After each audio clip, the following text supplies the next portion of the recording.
Hey there everyone, welcome to another video of Fox Android. So in this video we're going to learn how to implement custom buttons to our Android application, right? So as you can see on my mobile screen I have these various buttons. So the first one is a contain button, then outline text button, and the last three buttons are the custom buttons, right? These are the custom designs. So we are going to learn how to implement these buttons to our Android application. So if you want to learn the same, make sure you watch this video till the end. So without much ado, let's get started.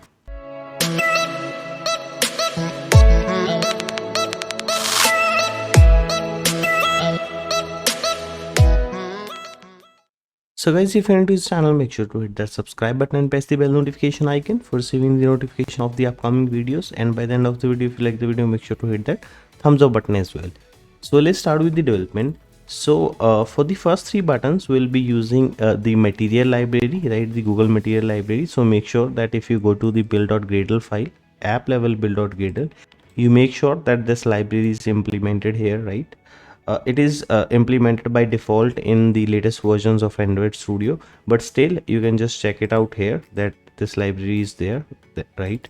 So for these three buttons, the contain button, outline button, and text button, will be using the material library. So let me just show you.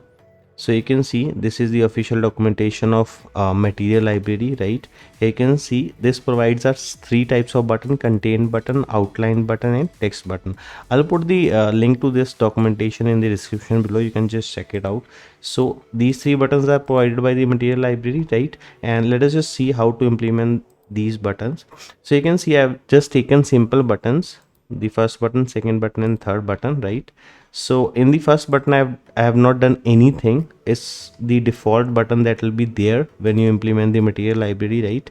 So still you can change things. For example, if you want to change the background color, you can implement background tint. So if I just type here,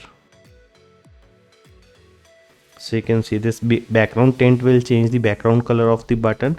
And if you want to change the text color,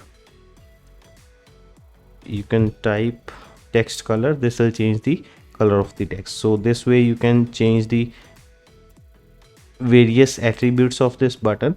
And for if you want to know more about this, you can just go here, click on contain button, and here you will find the various attributes that you can change. For example, this text label, color, typography, right? All these things you can just check out this documentation. It's really a good documentation, and you can play around with these attributes for the material library, right?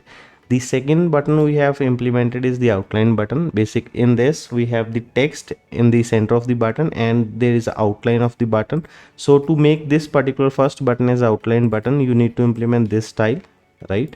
This particular style, you can see attribute slash material button outline style. And to change the style of this button, there I have implemented two things: the text color, that will change the color of the text, and we have this stroke color, that will change the color of the stroke.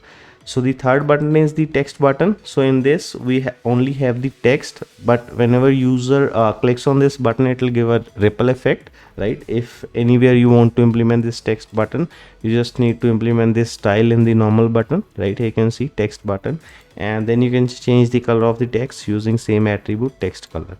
So here you can see these first three buttons were the simple buttons. We just need to implement the style that is being provided by the material library.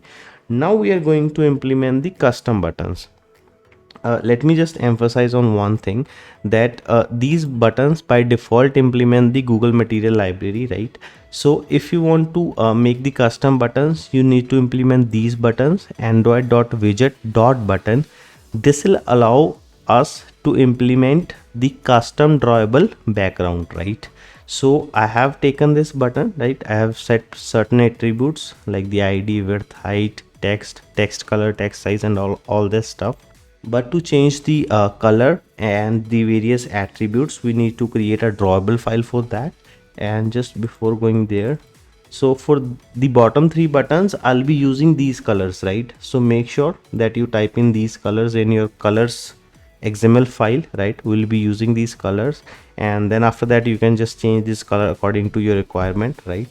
You can just play around with these colors. So for the first button, let me just create a drawable file. So right click on this drawable directory, new, drawable source file. Let me just name this file as button, right?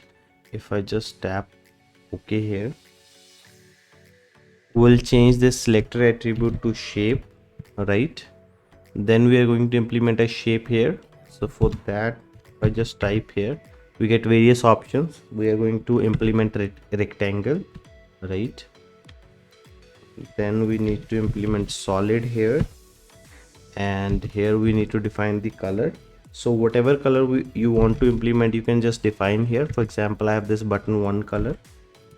So that is pretty much everything, right? You can just modify some other things. For example, if I just type corners, and if I just provide the radius, for example 12 dp, you can see we have got this nice radius here at the corners. So at this point of time, I'm not going to implement this. I just want a clean rectangle, right? So if we just go to our main activity, and here for this button, if we just set the background to the drawable folder that we've just created, so you can see this particular button has been changed, right? The whole look has been changed. So this is how we implement a plain custom button where we can change the background color and we can play around with these corners and everything, right? So the second drawable file we are going to create is for the gradient button. So basically the gradient button is implements various colors. Basically it starts from some color and keep on changing by the when we move towards the end of the button, right? So let me just create a new drawable file for that, and let me just name it as gradient button, right? And let us just change this to shape. We have taken a rectangular shape. Now here for the gradient, we need to implement gradient, right? We need to define the start color, and I have the start color, I guess. Yes. Then we need to implement the end color, and we have the end color defined in our colors XML as well, right? And then we can define the type. The type should be linear, so that means a linear transaction is required, right? So you can see there is a nice transition from top to bottom, but we want that it should go from the left hand, start from the left hand side and end towards the right hand side. So for that, we'll be setting an attribute called angle, and we'll set it to 0. So you can see now the color starts from the start and goes towards the end, right? And here we are going to change the corners as well. We'll set the radius maybe as 50 dp. Yeah, perfect. So let me just close this. Now we are going to set this background to this button, right? So if I just set the background as gradient button, so you can see this particular background has been changed to a gradient color and the corners are round, right? So the last button we are going to implement is for a round button. So for that, let me just create a new resource file and name it as round button, right? We can change this here as well, shape. Okay, again we are going to implement a rectangular shape, solid color as red. Let us just take the red color. Then we are going to implement the size, and here we are going to implement the width as 100 dp and the height as 100 dp as well, right? Now to make it round, we need to implement the corners, and we are going to set the radius. Now just imagine if I take the center point and draw a radius of 50 on all the sides, it will turn into a circle. So if I just set the radius as 50, it will convert into a circle, right? So we played a bit smart here to turn it to a circle, right? Then we'll just go here and make sure that the height and width should be same here. So let me just 100 dp, and 100 dp. So you can see it should turn into a square here. So if I just set the background as round button, maybe, yeah, perfect. So here you can see we have implemented all the buttons. It is so easy, right?